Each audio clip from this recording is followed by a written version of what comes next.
टोखा छहरे सुरुङ मार्गको शिलान्यास गर्न चीनिया राष्ट्रपति वा प्रधानमन्त्री नेपाल आउँदै चीनले आफ्नै लगानीमा काठमाडौँबाट चीन जोड्ने सुरुङ मार्ग बनाउँदै आखिर चीनिया राष्ट्रपति या प्रधानमन्त्री कहिले नेपाल आउँदैछन् त? यसबारेको जानकारी। जापानले आफ्नो रक्षा बजेटलाई कुल ग्राहस्थ उत्पादनको दोब्बर बनाउने गर्यो घोषणा, विश्वभर छायो चिन्ता। दर्जनौं चीनिया सुरक्षाकर्मी सहित चीनका दलाइ लामा नेपाल आइपुगे, विश्वभर मचियो हंगामा, भारत र अमेरिकामा तनाव। विश्वकै सर्वोच्च शिखर सगरमाथाको बेस क्याम्पसम्म विद्युत पुर्याउँदै सरकार, सगरमाथामा बिजुली पुगेसँगै पर्यटकको सङ्ख्या पनि दोब्बरले बढ्ने गरियो अपेक्षा। भारत भ्रमणमा रहेका प्रधान सेनापति सिग्देल र भारतीय सेना अध्यक्ष द्विवेदी बीच भयो भेटवार्ता। यस्तो सहमति गर्न रुसका पूर्व राष्ट्रपति मेदभेदेव चीन आइपुगे। 225 जना नेपाली शान्ति सेनाको शान्ति मिसन मध्य अफ्रिकी गणतन्त्रको रक्षाका लागि गरियो प्रस्थान। क्यानाडालाई आफ्नो गल्ती सुधार्न चीनको गम्भीर चेतावनी। र स्याउ बिक्री गरेर मुस्ताङका किसानले झन्डै 1 अर्ब रुपैयाँ गरे आम्दानी। भुटानमा एलन मस्कको स्टारलिङ्क कम्पनीको इन्टरनेट जडान। नमस्कार, ग्रेटर नेपाल टिभीले तयार पारेको राष्ट्रिय तथा अन्तर्राष्ट्रिय समाचारहरूको सङ्गालो ग्रेटर न्युजबाट विवश बुढाथोकीको यहाँलाई हार्दिक स्वागत छ। तपाईले हाम्रो समाचार कहाँबाट हेर्दै हुनुहुन्छ, कृपया यसबारेमा पनि हामीलाई जानकारी गराउन नभुल्नुहोला। अब समाचार विस्तारमा। प्रधानमन्त्री केपी शर्मा ओलीको चीन भ्रमणका क्रममा समझदारी भएको टोखा छहरे सुरुङ मार्ग 2081 भित्रै शिलान्यास हुने भएको छ। 2 वर्षभित्र निर्माण सम्पन्न गर्ने लक्ष्यसहित निर्माण सुरु हुन लागेको सुरुङ मार्गको शिलान्यासको लागि चीनबाट राष्ट्रपति सी जिनपिङ वा प्रधानमन्त्री ली क्वाङको नेपाल भ्रमणको लागि तयारी सुरु गरिएको अर्थ मन्त्रालय निकट स्रोतले जानकारी दिएको छ। लगानी बोर्डले गरेको अध्ययनमा 4 किलोमिटर लामो उक्त सुरुङ बनाउन 26 अर्ब 50 करोड रुपैयाँ खर्च हुने देखिएको छ। उक्त सुरुङ मार्ग टर्नकी मोडल निर्माण गर्ने बारेमा दुवै पक्षबीच अनौपचारिक रूपमा सहमति जुटिसकेको छ। त्यसलाई औपचारिक रूप दिने तयारी अहिले भइरहेको छ। टर्नकी मोडल भनेको आयोजनाको सभ्यता अध्ययनदेखि ठेक्का समेत आफै गरेर हस्तान्तरण मात्रै गर्ने ढाँचा हो। चीनले नै उक्त मोडलबाट निर्माण गर्ने प्रस्ताव गरेको हो र त्यसमा नेपालले सहमति जनाएको हो। स्मरण रहोस्, 5 वर्ष अघि चीनिया राष्ट्रपति सी जिनपिङको काठमाडौँ भ्रमणका क्रममा चीनले यो सुरुङ मार्ग र केही सडक खण्ड समेत आफ्नै अनुदानमा बनाइदिने सहमति जनाएको थियो।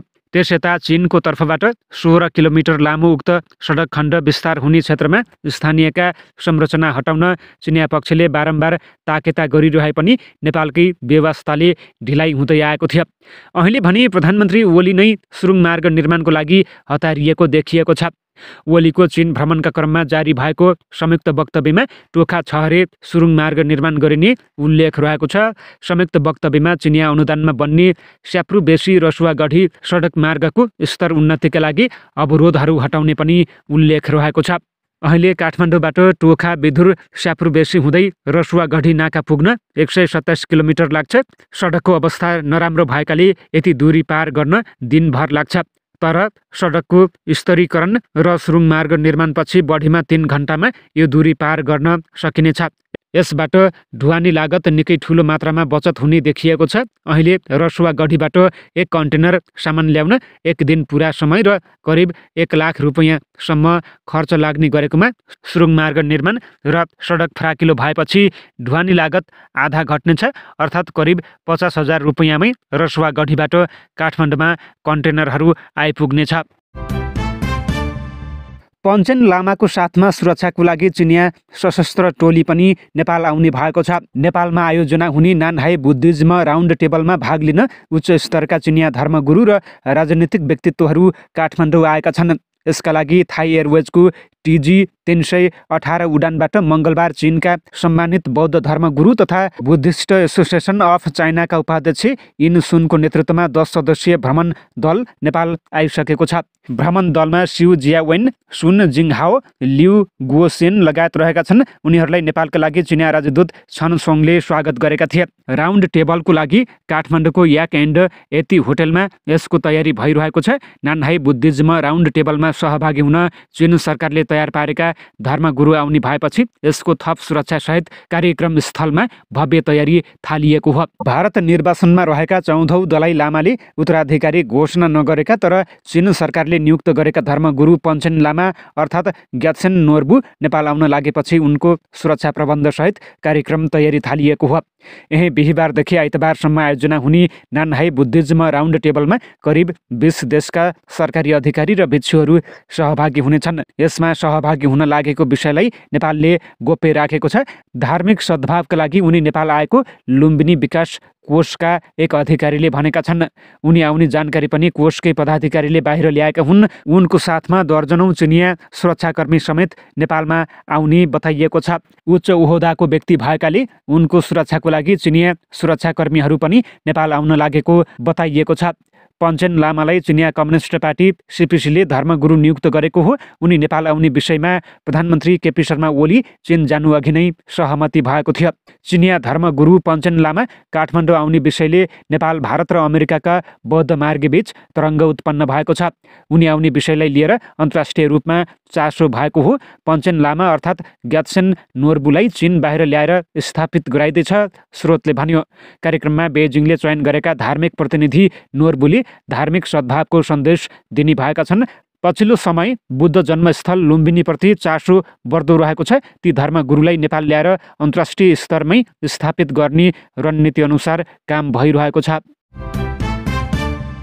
जापानले आफ्नो रक्षा खर्चलाई कुल गृहस्थ उत्पादन जीडीपीको करिब दोब्बर बनाउने योजनालाई अन्तिम रूप दिइरहेको छ। सरकारले अप्रिल सन् 2026मा कर्पोरेट कर दरमा 4% वृद्धि गर्ने लक्ष्य राखेको छ भने जनवरी सन् 2027देखि आयकर दर 1%ले बढ्ने प्रतिवेदनमा उल्लेख रहेको छ।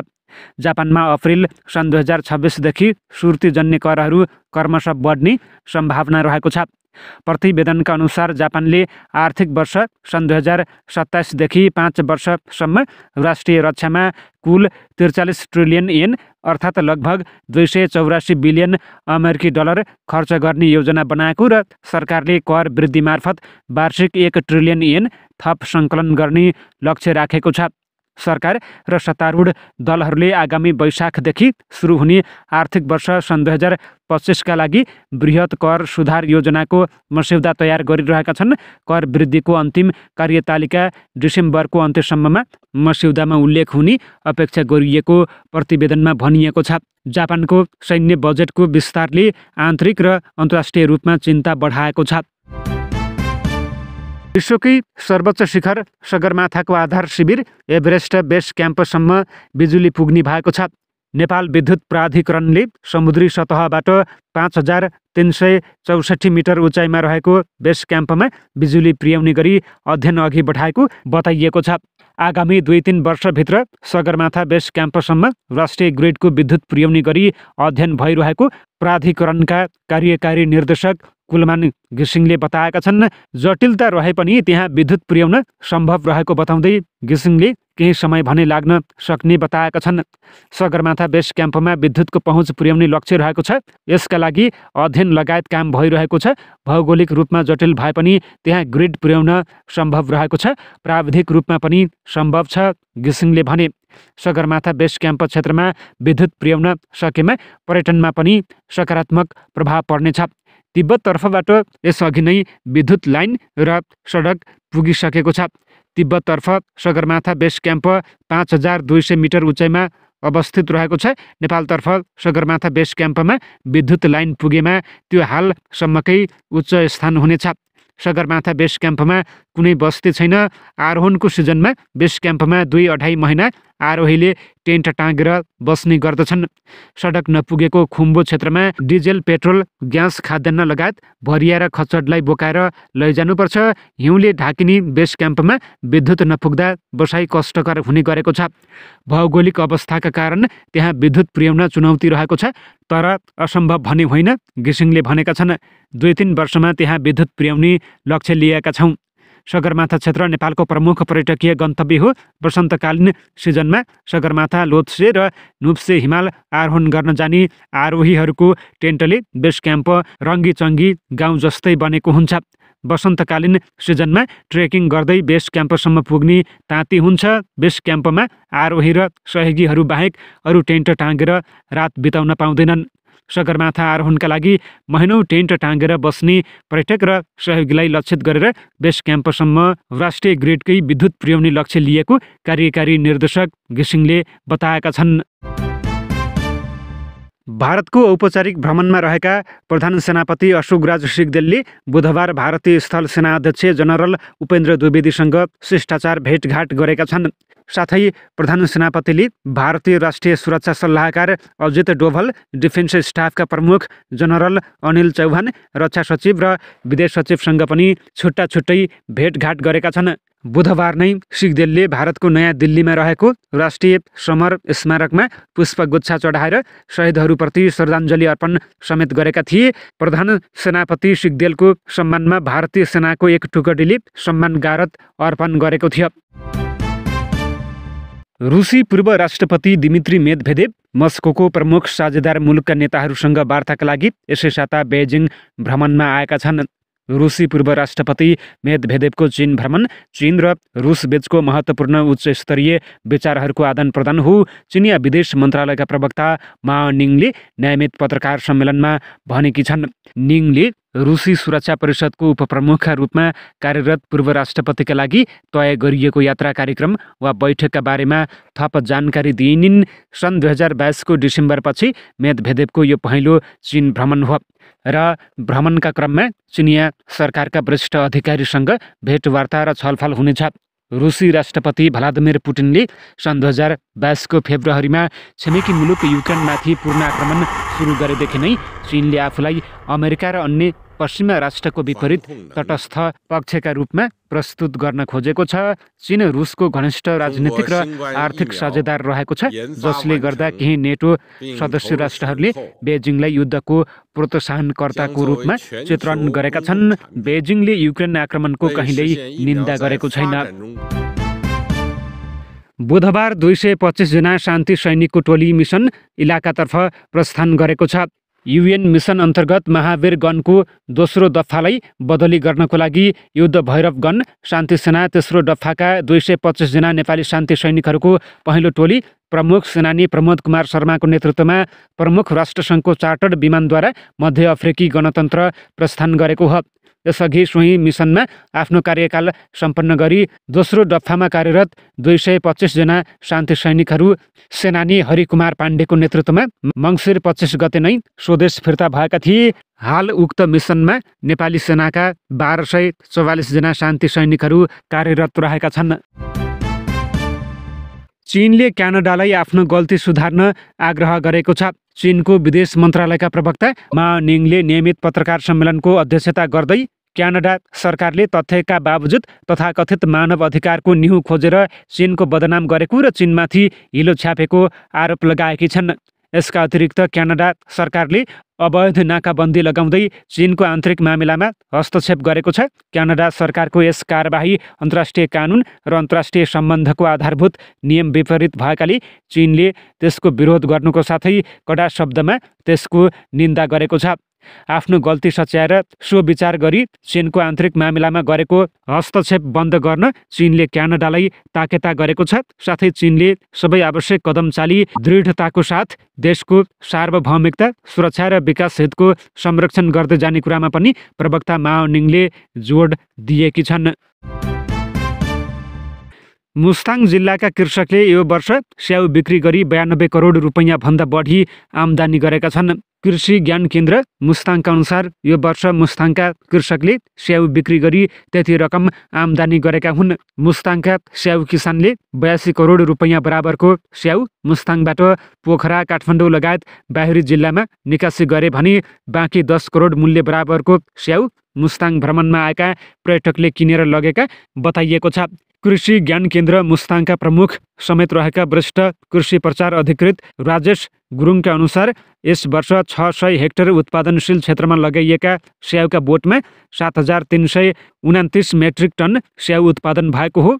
स्याउ जोन मुस्ताङका अनुसार हाइडेन्सिटी हाइब्रिड स्याउको बारीमै प्रति केजी 200 रुपैयाँ र अन्य स्याउ बारीमा प्रति केजी 160 रुपैयाँमा बिक्री भएको हो। मुस्ताङमा गत वर्षको तुलनामा यो वर्ष 35% स्याउ उत्पादन वृद्धि भएको थियो। हामीले कृषकबाट लिएको विवरणमा आधारित तथ्याङ्क अनुसार यो वर्ष मुस्ताङबाट 1 अर्ब रुपैयाँ हाराहारीमा स्याउ बिक्री भएको छ।